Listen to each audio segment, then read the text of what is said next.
Plaintiff, Anissa Williams, says she gave birth to the defendant when she was 17. And she worked as a stripper off and on for 20 years to support him. Anissa's worried about her son because he's been struggling with a drug addiction, and she's suing him for loans and a bail bond. Defendant Tim Goff admits that he started smoking pot at a young age, but he became addicted to opioids after a bad car accident. Tim claims he decided to clean up his act because he was tired of that lifestyle, and he's trying to get his life back on track. Start with you. Your Honor, Timothy is my son, and I had him at a young age. Of course, with most things in life, you have a rule book. With having a baby, 17 years old, don't have a rule book. Unfortunately, we kind of grew up together. But I was I started stripping. I was a dancer at nightclubs for off and on 20 years. I had other means of income. When did you end your career there? When I turned 40 years old, I started bartending at the same club I danced at. So along with that, with the nightlife comes, I was introduced to cocaine. 8 to 10 years, I was in my addiction. I did overcome that. I have 2 degrees now. I have a bachelor's and an associate's degree. Good. Why don't you tell me about your association or the years with your son? Over the years, what type of son has he been? What has your relationship been with him? We're close. However, when he was about 15 years old. 15? Yes, sir. Mm-hmm. I started getting calls. He's 31 now. I started getting calls from friends saying he was going by before school and he was doing a poor man's cocaine. And I would get calls from the SRO officer at school for him, maybe having marijuana on him. But he had started out snorting Adderall at that age. And then his addiction escalated to cocaine, methamphetamines, and I think he maybe even dabbed in some heroin off and on. In 2007, he was almost killed in a car accident. He has pins and needles and bolts and plates in his back and in his legs, and he had 21 stitches in his face. He was pretty banged up.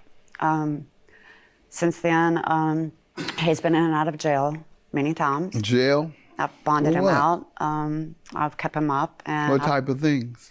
Maybe breaking and entering, stolen property,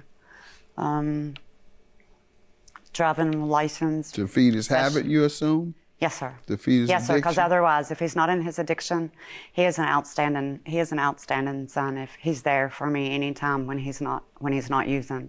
When he's clean, he's all about his mom. Okay. We hear from you, sir. All right, well, I kind of started like dibbling and dabbling at a young age, like preteen. Started out with a little bit of marijuana.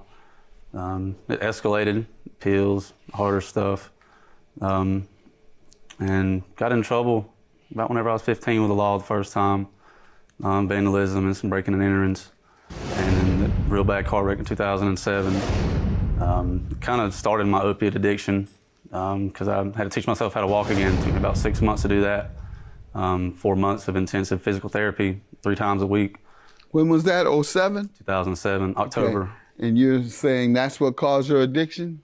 Well, I'm not necessarily saying that would cause it, but it kind of jump-started it a little bit because they were prescribed to me, so. Well, weren't you already on drugs? Yeah, but not hard opiates. drugs? Not opiates, no.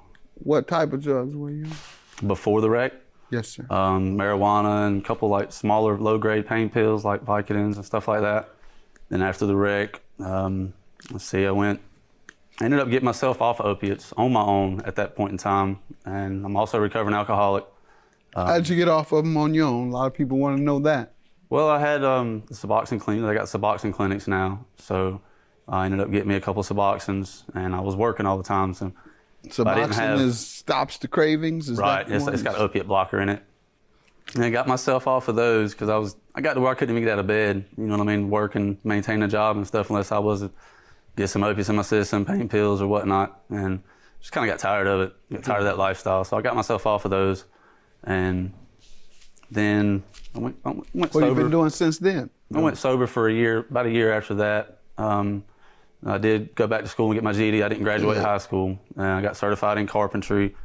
Good. Actually, usually good job. Yeah, I've usually been able to maintain a job for a while. I've always been able to maintain work outside the opiate addiction, you know what I mean? So Good. Well, that's a good skill you have as well. So, tell me what happened with the loans and the bill.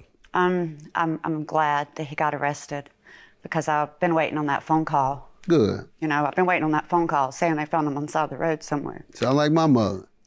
Yeah. Well, he kept on asking me for money, you know, and I made him suffer for a couple of months.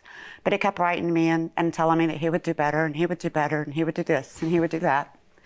So I told him I would help him out because he had mentioned going to a rehab program, and Timothy has never asked for help before.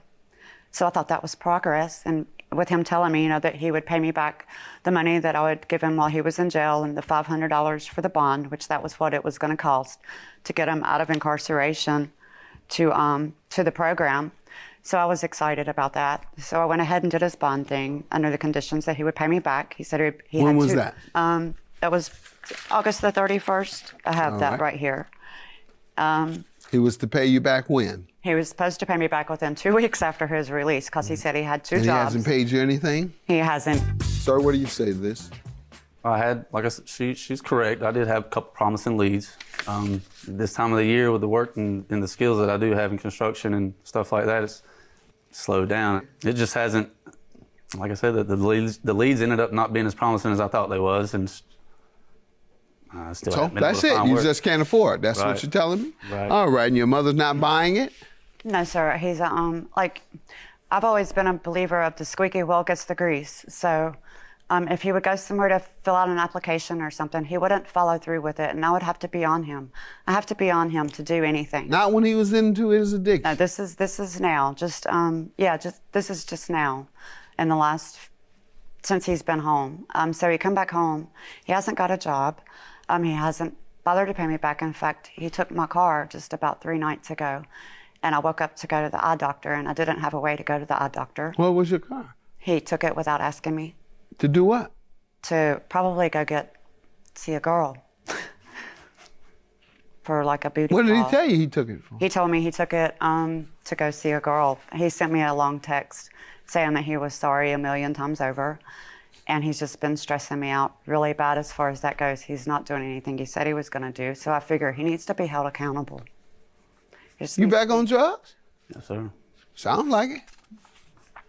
You know, irresponsibility, lying, stealing.